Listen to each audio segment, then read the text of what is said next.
Hi, ഇന്ന് ഞാൻ Sunday സ്പെഷ്യലായിട്ട് അപ്പവും വെജ് ഇഷ്ടൂ ഉണ്ടാക്കാമെന്ന് കരുതി. ഇഷ്ടൂ അല്ലെങ്കിൽ കുറുമ എന്നൊക്കെ പറയുന്ന പ്രിപ്പറേഷനാണ് സാധാരണ ഉരുളൻകിഴങ്ങിൽ തേങ്ങാപ്പാലൊക്കെ ചേർത്ത് ഉണ്ടാക്കുന്നത്. ഇവിടെയും ഞാൻ ചെറിയ മക്കൾക്കൊക്കെ ഇഷ്ടമാവുന്ന രീതിയിലുള്ള അധികം സ്പൈസി അല്ലാത്ത അതാണ് ഉണ്ടാക്കുന്നത്. ഇവിടെ ഞാൻ എടുത്തു പറയാനുള്ളത്, ഞാൻ നെയ്യോ അങ്ങനെയുള്ള രീതിയിലുള്ള ഡാൽഡയോ അങ്ങനത്തെ ഒന്നും ഉപയോഗിക്കുന്നില്ല. നല്ല വെളിച്ചെണ്ണയിലാണ് ഉണ്ടാക്കുന്നത്. ആദ്യമായിട്ട് ഞാൻ ഉരുളൻകിഴങ്ങും പച്ചമുളകും കുറച്ച് ഉപ്പിട്ടിട്ടത് ഉരുളൻകിഴങ്ങ് വേവിച്ചെടുത്തിട്ടുണ്ട്. പിന്നെ ചെയ്യാനായിട്ടുള്ളത് ഞാൻ 4-5 പേർക്കുള്ള അപ്പമാണ് കേട്ടോ ഉണ്ടാക്കിയത്. അതിലേക്കായിട്ടുള്ള കറിയാണ്. അപ്പോൾ ആദ്യം നമുക്ക് അതിൻ്റെ മസാലകൾ ഓരോന്നായിട്ട് സെറ്റ് ചെയ്യാം. ഇവിടെ ആദ്യം കുറച്ച് സവോളയൊക്കെ വാട്ടിയെടുക്കേണ്ടതുണ്ട്.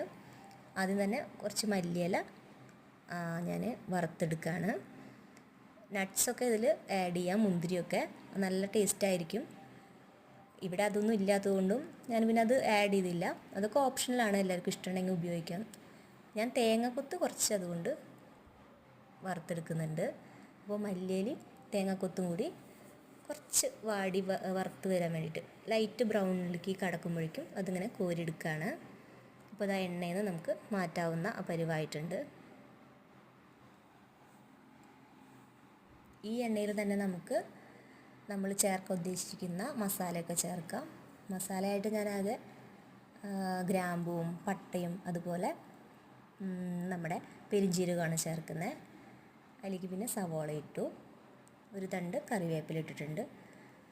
ഈ സവോള ഒന്ന് വാടി വരാൻ വേണ്ടിയിട്ട് നമുക്ക് ഒന്ന് ഇളക്കി കൊടുക്കാം. അതിൻ്റെ പച്ചപ്പൊക്കെ ഒന്ന് വിട്ട് വന്നിട്ടുണ്ട്. ഇനി നമുക്ക് അതിലേക്ക് വേവിച്ച് വെച്ച ഉരുളൻകിഴങ്ങ് ചേർക്കാം.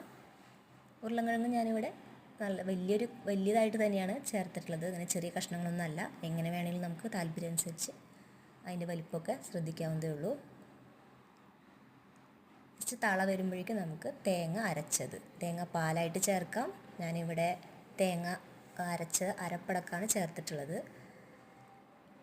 ഇനി വലിയ കഷ്ണങ്ങൾ വേണമെങ്കിൽ ഉടച്ച് ചേർത്ത് കട്ടി കൂട്ടാൻ പറ്റും കറിക്ക്. ഇതൊന്ന് തിളച്ച് വരാൻ വേണ്ടിയിട്ട് വെയിറ്റ് ചെയ്യാം. ഇപ്പോൾ നമ്മുടെ കറി റെഡി ആയിട്ടുണ്ട്, തിളച്ച് വന്നിട്ടുണ്ട്.